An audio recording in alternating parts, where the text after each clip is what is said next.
Remember when Street Fighter V came out and a lot of people were disappointed by its distinct lack of meat on its bones? Street Fighter VI is the polar opposite, complete with an excellent 18-character roster of both new and returning fighters, rendered in a killer new art style, an incredibly ambitious online battle hub that puts all other fighting game lobbies to shame, and just about everything you could ever ask for when it comes to training tools and systems to help you get better at the genre. It's a spectacularly feature-rich fighting game.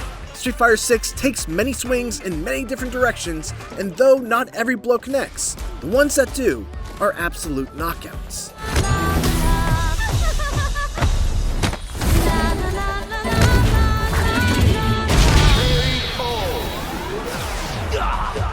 Gotta do this. Come on. The gameplay of every Street Fighter game since Street Fighter II can generally be defined by a unique mechanic. Street Fighter III had parries, 4 had focus attacks, 5 had the V system, and now Street Fighter VI has the drive system. And for my money, it's the best the series has ever seen. Every character gains access to 5 powerful abilities that are all governed by their drive gauge: overdrive special moves, drive rush, drive parry, drive reversals, and drive impact. Overdrives are essentially the new EX special moves and cost 2 bars. Drive Rush allows you to quickly close the distance between you and your opponent at the cost of 1 bar, or cancel out specific normal attacks at the cost of 3 bars. Drive Reversals allows you to get an opponent off of you while you're blocking their attack at the cost of 2 bars, and Drive Impacts, well, we'll get to those in a bit. I love this system for a lot of reasons, but chief among them is that it opens up so many options, and at the start of every round, you have a full meter and have access to all of them. There's no building this meter up, or worrying about the amount you'll have left over for the next round. I could start aggressively by using a drive rush right out of the gate to put on pressure, I could save my meter for overdrive special moves to increase the damage of my combos, or I could fish for a crouching medium kick and then drive rush cancel it to convert big damage off of a single poke. Those are just a few of the options, and managing them makes the already extremely cerebral fighting of Street Fighter VI even more enjoyable. The way it's handled when you run out of drive meter is also excellent. Your character enters a burnout state where you're completely unable to use any drive meter related techniques. Your opponent's attacks become more advantageous on both block and hit, you take chip damage, and drive impacts are even scarier than before. And I swear, we'll get to drive impacts in just a bit. Being in burnout is a terrible position, but it's far from an unwinnable situation.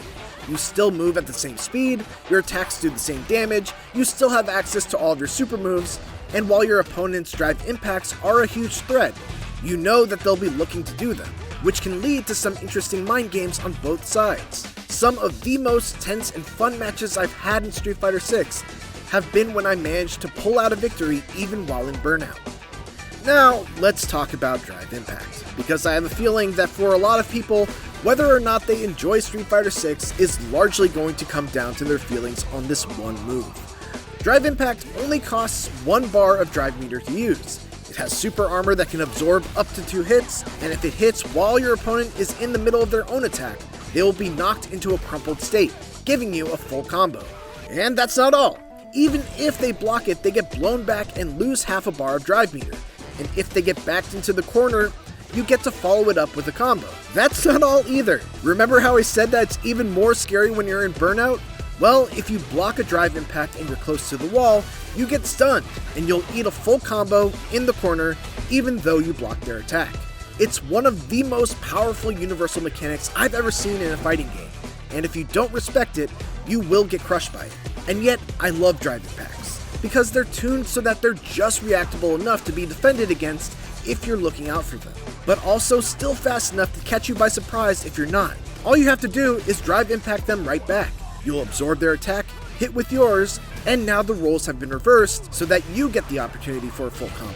Countering drive impacts is just so incredibly satisfying, especially when it's the key to you turning the tables around and winning a tight round.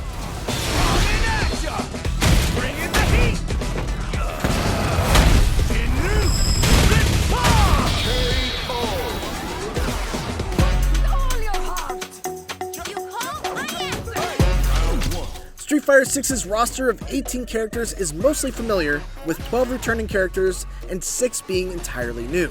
but even the returning characters feel fresh thanks to new quirks added to their movesets. Ken's command run, for example, now changes up the properties of several of his special moves when he uses them out of it, giving them EX-like properties without having to spend drive meter on them. Cammy can now charge her special moves and give them V-trigger-like qualities. And DJ has a ton of new feints that make him an extremely tricky character to use and play against. The New Blood, meanwhile, are some of the best additions Street Fighter has seen. Kimberly is a clear standout, with a ninja-inspired moveset that has her closing the distance with quick teleports, pile driving you into the ground with Izuna drop-like air throws, and mixing you up with tricky leaps from half a screen away. Jamie, meanwhile, is a drunken melee powerhouse who is able to buff himself by taking swigs of his flask. And once he takes 4 drinks, pretty much all of his moves become extremely dangerous with multi-hitting attacks that left me totally clueless on when it was actually my turn to fight back, forcing me basically to lab against him in training mode. Pretty much every Street Fighter character archetype has representation here.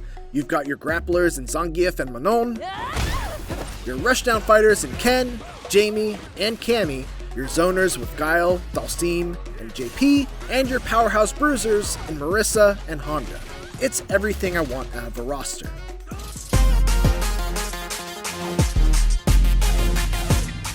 World Tour is an ambitious single-player mode, and while it is a big step up from Street Fighter V's attempt at a cinematic story mode, and anything else Street Fighter has done before, it's certainly the weakest part of Street Fighter 6.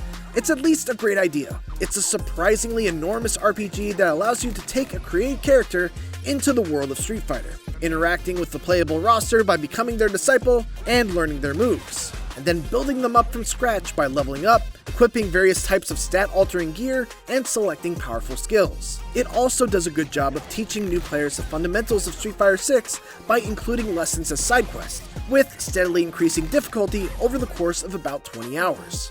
However, RPGs live and die by their stories, and the story of World Tour is unbelievably dull.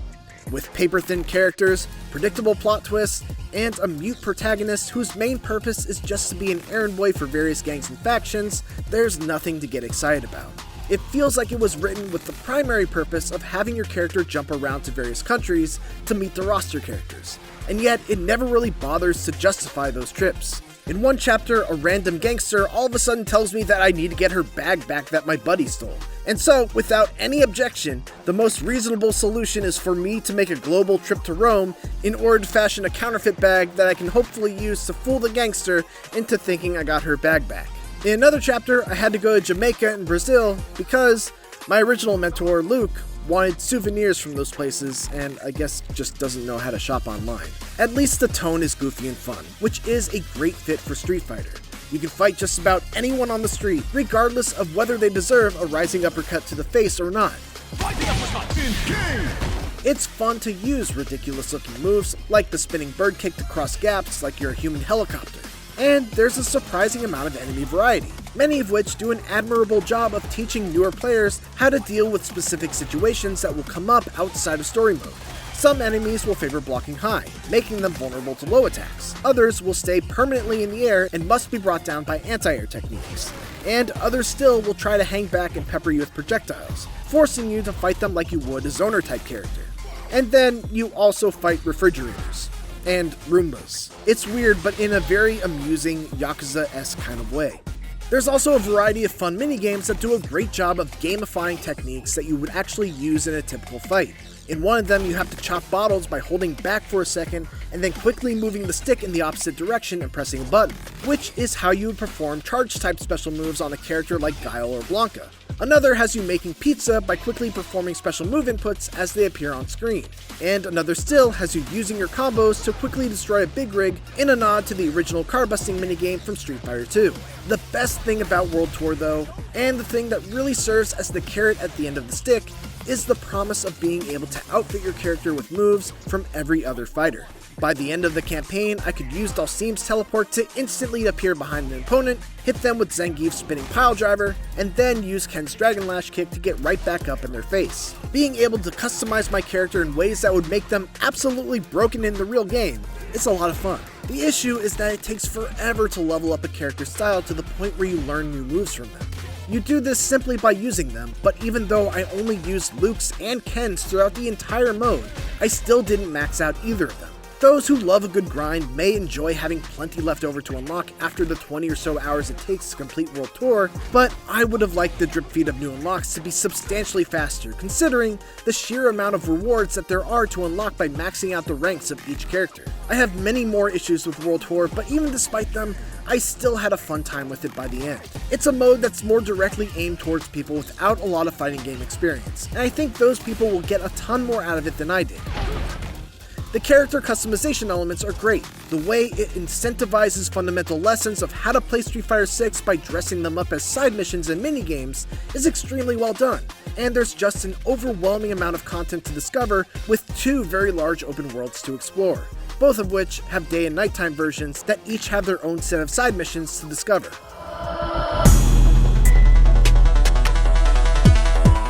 Another reason why you might want to go through World Tour mode is that you're able to take your character and all the gear that they've earned into the online Battle Hub, which is an online social space where you can queue into both ranked and unranked matchmaking, or pull up a cabinet much like you would in a local arcade and await challengers. Online lobbies are not a new thing in the world of fighting games, and truthfully, I've never been the biggest fan of them. But Street Fighter 6's implementation of the Battle Hub has won me over. For one, it's super cool to look at because Street Fighter 6's character creator is absolutely wild, and gives you the freedom to make beautiful creations with finely tuned features, or unspeakable monsters with out-of-this-world bodily proportions. And it's fun to just wander around the hub and see what people have come up with. There's also a lot of things to do beyond just parking at a cabinet and playing with either friends or random players. There's a section of the hub where you can play a rotating selection of classic Capcom arcade games like Final Fight and Street Fighter 2, another section where you can play extreme battles with party-like rules and gimmicks,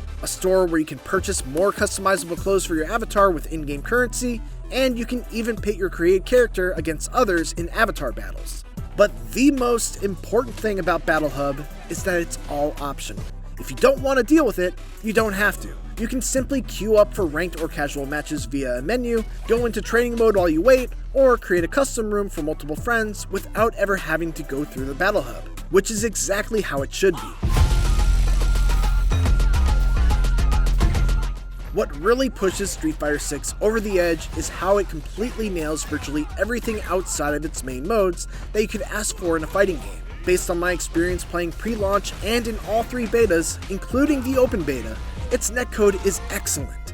It's got the best training mode I've ever seen in a fighting game, complete with frame data, cancel window data, and a ton of other useful things. It's got extremely helpful character guides that make it very easy to learn a new character from scratch, combo trials that teach you practical combos for a variety of situations, load times are extremely quick and rematches are nearly instantaneous, you can search for replays with a ton of different filters to help you learn matchups, there's crossplay across Xbox, PlayStation, and PC, there's frame data when you're spectating, you can create and join clubs, and the list just goes on and on. Many fighting games also have these features, but very few have all of them, and especially not right out of the gate. Street Fighter 6 also deserves credit for really making an effort on welcoming newcomers in innovative ways. On top of World Tour mode, there's also a new modern control scheme that allows you to play without having to worry about character-specific command inputs or combo routes. Special moves are mapped to a button and a direction, much like Smash Bros. There's one button each for light, medium, and heavy attacks. You can execute combos by holding down an assist button and mashing one of the 3 attack buttons, and you can use super moves just by pressing 2 buttons at the same time. The playing field is kept even by the fact that those using modern controls don't have access to a character's full repertoire of normal moves, but being able to perform special moves with just the press of a button is a trade-off that makes the modern control style appealing even for those who aren't beginners. And for those who just want to hold forward and mash on one button to execute special moves and combos, there's also a new dynamic control scheme that's only usable offline and essentially lets the AI choose the attacks for you. Capcom's really just covered all their bases here.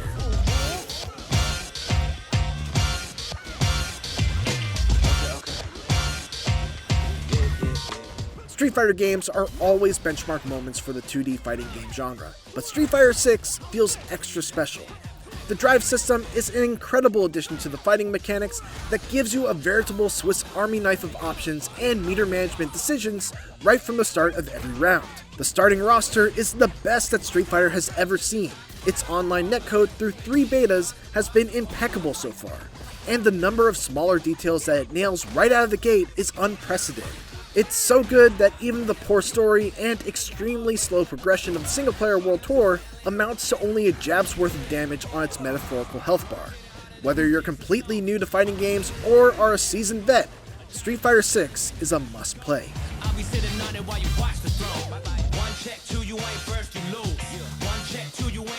For more Street Fighter 6, check out the first minutes of the game.